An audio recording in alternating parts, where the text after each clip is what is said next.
Scene Mom says, welcome to the new podcast from former Phoenix radio host Danny Cutler. Each week bringing you independent music, industry news, the occasional interview, and other fun segments. Let's get to it.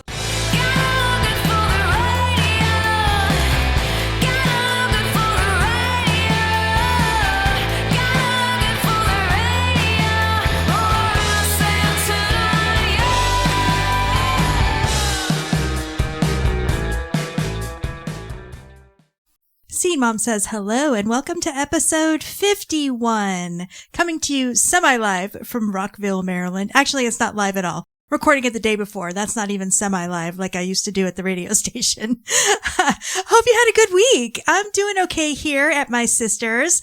The doggo is still alive, so that's something. I haven't gone out much yet. Mostly I've just been tired, and I don't think it was the time change. I just, the travel and just getting accustomed to sleeping in a different place and everything. But yeah, I haven't really done much. Maybe this weekend. I have been looking around at the different live music venues in the area, but we'll see. Other than that, nothing really going on my end, just working away. Hope you're all doing well. Thank you so much for the love on the 50th episode. I'm glad you all liked the covers, and at least one listener messaged me and said they love my snarky reporting about Firefest. Hi, Andy. I think since last week, they have booked one artist, a rapper that I've not heard of, former NFL wide receiver Antonio Brown, who goes by AB. Good luck with getting paid, AB. Oh, was that more snark? All right, instead of just trying to find things to ramble about, let's talk about what's up on the show this week. As always, I have several impressive indie tracks for you. Your music news, music history, a little marketing tip, and some good news to share. Right now, we are going to get to some music with Phoenix band Luxtherio. I was recently thinking about them, wondering if they had any new music, and then literally a day later, Rachel emailed me their new single. So she can hear thoughts, my friends, beware. This is called Moments of Silence, and you are listening to What Scene Mom Says.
was the latest single from Massachusetts duo Sunday Junkie that was called Holy Holy. C-Mom says it is now time for some music news. The Federal Communications Commission, or FCC, under the direction of Chairman Brendan Carr, has initiated an investigation into 13 public radio stations that are affiliated with NPR to determine if they have aired advertisements in violation of federal regulations. Public radio stations in the U.S. are designated as non-commercial educational stations, which means they're prohibited from airing traditional commercial advertisements. Instead, they rely on underwriting announcements, brief acknowledgments of corporate sponsors that must adhere to specific guidelines to avoid promoting or endorsing products or services. So the simplified version, since I worked in public radio and non-commercial radio for so many years, is instead of saying, "Go to McDonald's and get the yummy new Shamrock Shake," it would be, "This segment is brought to you by McDonald's, the home of the Shamrock Shake." There is a difference. So the FCC's inquiry seeks to examine whether these stations have adhered to the underwriting guidelines or have crossed into airing prohibited commercial content. The investigation could have significant implications for public broadcasters, potentially affecting their funding and operations. The development is part of a broader scrutiny of public broadcasting practices, reflecting ongoing debates about the role and funding of public media in the United States. Now, in response, Democratic lawmakers have introduced the Broadcast Freedom and Independence Act. The legislation aims to prohibit the FCC from revoking broadcast licenses or taking punitive actions against broadcasters based solely on the viewpoints expressed on their stations. The bill underscores the FCC's role as an independent agency, emphasizing that its authority should not be leveraged for politically motivated actions against licensees. The bill represents a significant effort by Democrats to address and highlight concerns regarding the FCC's potential politicization. Now, support for this bill extends beyond Congress, with organizations such as the ACLU, Public Knowledge, and Free Press Action endorsing the initiative. It reflects a commitment to safeguarding First Amendment rights and preventing governmental overreach and regulating broadcast content. So, of course, this is near and dear to my heart, having been in independent, non-commercial radio. I was the one who was fielding all the ads and recording the ads, so I definitely learned about underwriting and how it worked. Let me just say one thing, though. There are already rules against it, and people complain or file reports all the time. It's usually just rival radio stations because they're bitchy like that. It's very weird, the radio world. But there's already those kinds of things in motion. So they're just basically, conservative has talked about it for decades, that they want to defund NPR. They want to defund PBS because they don't like the viewpoints. And I don't think you should be allowed to do that either. That's another debate for another time. In other news, Netflix is exploring the addition of podcasts to its platform as a cost-effective alternative to producing high-quality films. Podcasts are less expensive to produce compared to traditional films, making them an attractive option for the streaming service. The move aligns with Netflix's strategy to diversify its content offerings while managing production costs. By incorporating podcasts, Netflix aims to provide a broader range of audio content to its subscribers, potentially attracting new audiences and enhancing user engagement. This initiative also reflects the growing popularity of podcasts as a medium for storytelling and information. The integration of podcasts into Netflix platform could lead to collaborations with established podcasters and the development of original audio series. This expansion into audio content represents a strategic shift to adapt to changing consumer preferences and evolving media landscapes. Overall, the consideration of adding podcasts underscores the company's commitment to innovation and the responsiveness to the dynamic nature of the entertainment industry. I think what it really means, this article is being so kind, but I think what it really means is Netflix, number one, wants to make more money and compete with YouTube. That's what it sounds like, because if you remember last week, I told you that YouTube surpassed 1 billion podcast listeners on the site. So they're looking to do that as well. That's what that's about. So that's your music news this week. If you have any feedback or other thoughts or any music news to share, you can always email me, scenemomsays@gmail.com.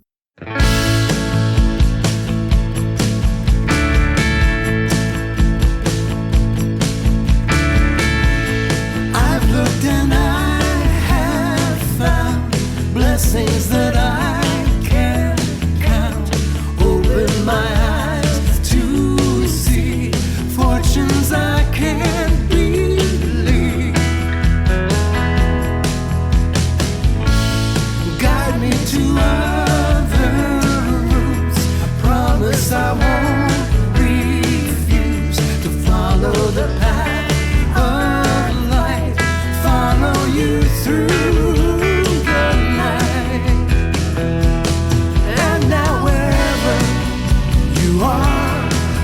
looking askance from afar. I who have no one will depend on your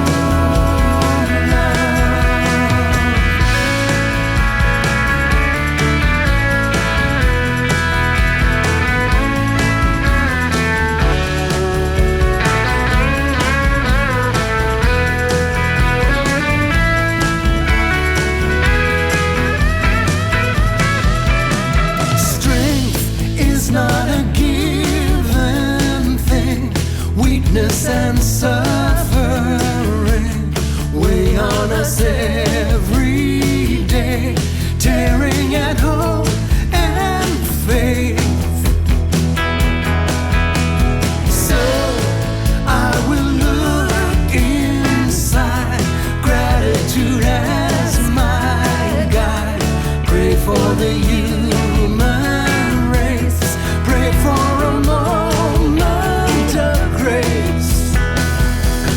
And now wherever you are, looking askance from afar, I who have no one will depend on your love. And now wherever you are, looking askance from afar, I who have no one will depend on my gratitude.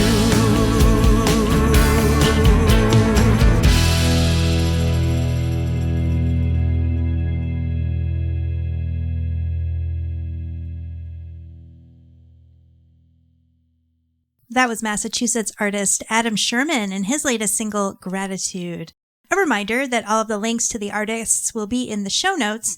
Please go and check out more of their music and follow them on their socials and even catch a show if you're able to.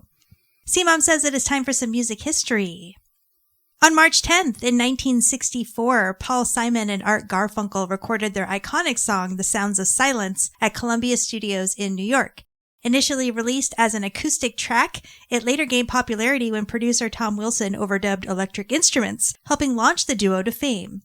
On March 11th in 1997, former Beatle Paul McCartney was knighted by Queen Elizabeth II at Buckingham Palace for his contributions to music. This honor recognized his impact on popular culture and his enduring influence on generations of musicians. I was right there reading about it and so happy for him. Paul was my favorite Beatle. On March 12, 1955, legendary jazz saxophonist Charlie Parker, who was a pioneer of bebop, passed away at the age of 34. Despite a short life, Parker's contributions to jazz revolutionized the genre and influenced countless musicians. On March 15th, in 1968, country music icons Johnny Cash and June Carter tied the knot in Franklin, Kentucky. Their love story, musical collaborations, and shared legacy became one of the most celebrated romances in music history.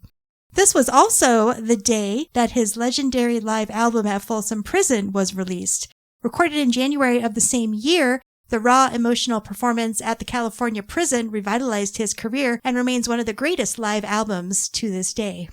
And on March 16th in 1971, the Rolling Stones left the UK to escape high taxes, relocating to France, where they recorded Exile on Main Street. This decision marked a turning point in their career, leading to one of their most critically acclaimed albums. That is some music history for you this week.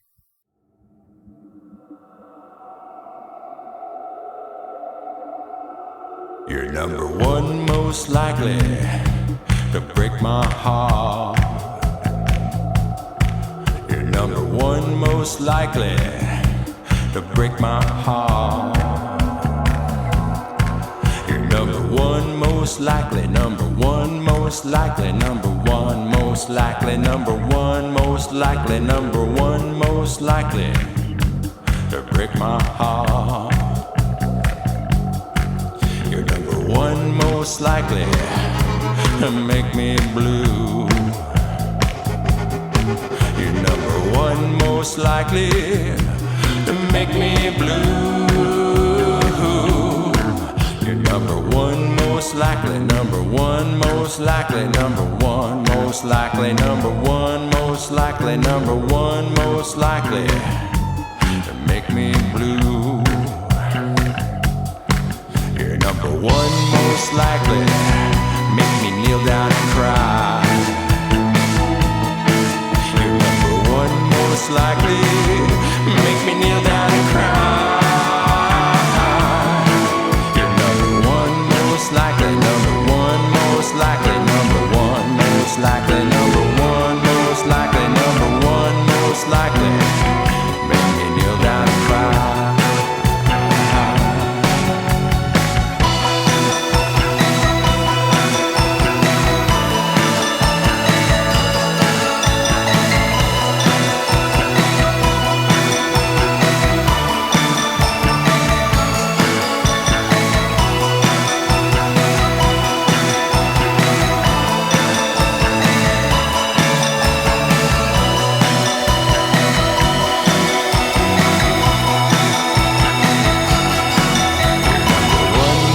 Likely to kill me with one look.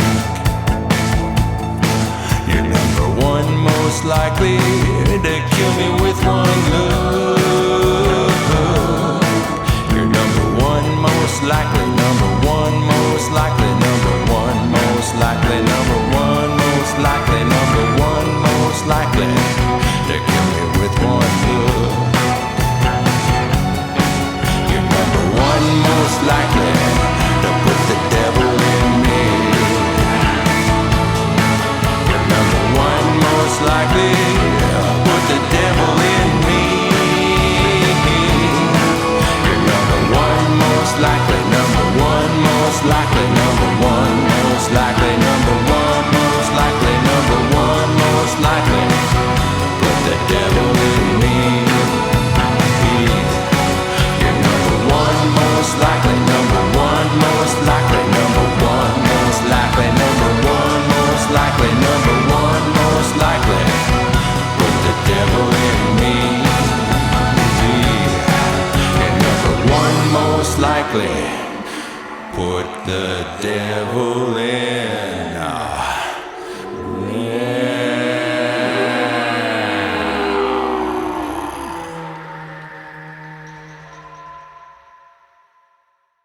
That was Massachusetts band Smitty Smitty and the Feztones with Number One Most Likely.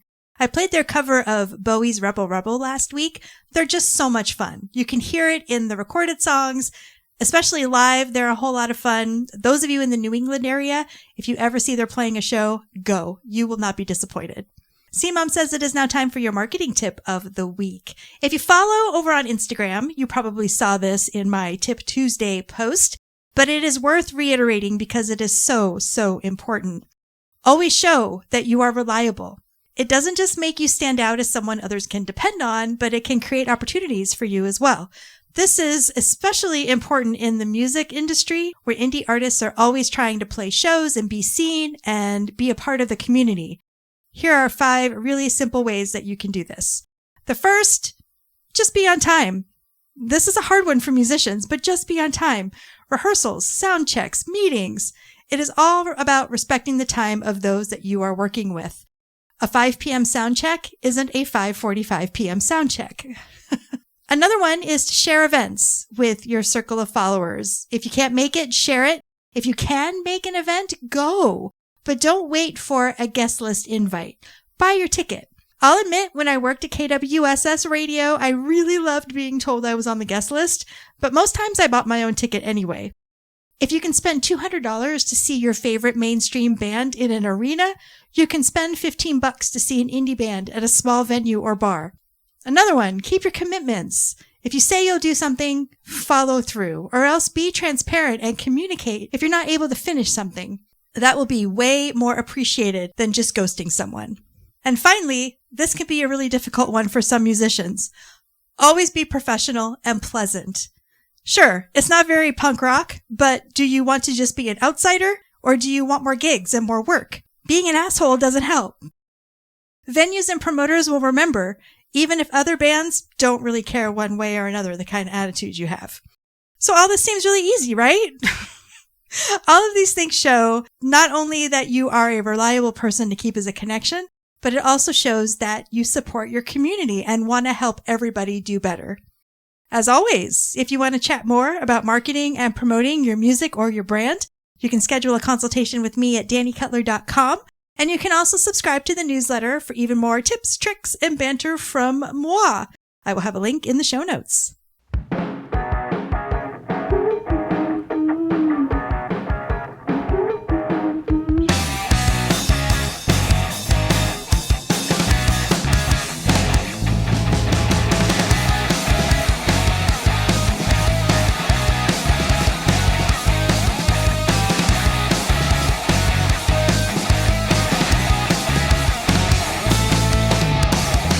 To hear from you, it's been a couple of days. Kiss me on the forehead and slap me in my face. You don't have to convince me of your best intentions. We know that's all you got to give. You know your friends never say you can't handle your own shit. The gun is dirty right on your shoes. The weight you can't stomach it. You know your friends never say you can't handle your own shit. The gun is dirty right on your shoes. The weight you can't stomach it. You like Midwest emo, you're a Southwestern bitch. So go ahead and shoot for the stars and take your ignorance. You don't have to convince me of your best intentions. We know it's all you got to give. You know your friends never say you can't handle your own. The gun is loaded, why don't you shoot? Oh wait, you can't stop and get. No, your friends never say you can't handle your own shit. The gun is loaded, why don't you shoot? Oh wait, you can't stop and get.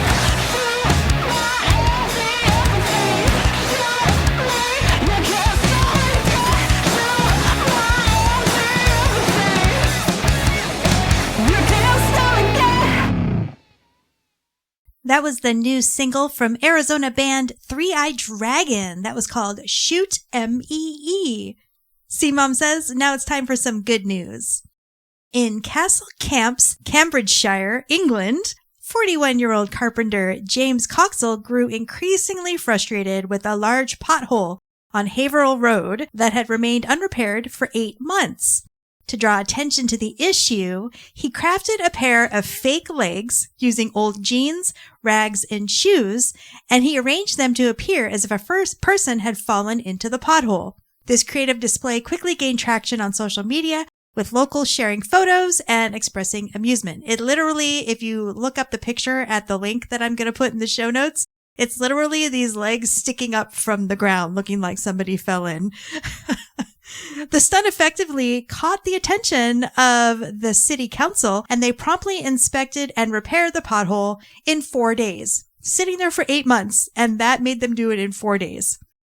The innovative, we'll call it innovative, approach not only highlighted the community's concerns, but also showcased the power of humor in prompting local authorities to address the issue. His actions serve as a testament to how small, creative, lighthearted initiatives can lead to a positive change. I love that idea. You know, rather than complaining and bitching and moaning and being angry and negative, humor got it done. There you go. That is some good news for you this week. And that is it for episode 51. Want to give big thanks to Soundbites Events and Open Mics for sponsoring the show. And as always, links to all of the music and news that you heard this week will be in the show notes. If you have any feedback or other thoughts, you can always get in touch on social media. scenemomsays on Facebook and dcutleraz everywhere else. And you can email scenemomsays@gmail.com. If you like what you hear, please share. I am also an independent artist. Thanks as always for listening, and you will hear me again soon. You've been listening to the Scene Mom Says podcast. Intro, outro music is Look Good for the Radio by Fairy Bones. Learn more about Danny and the show at dannycutler.com.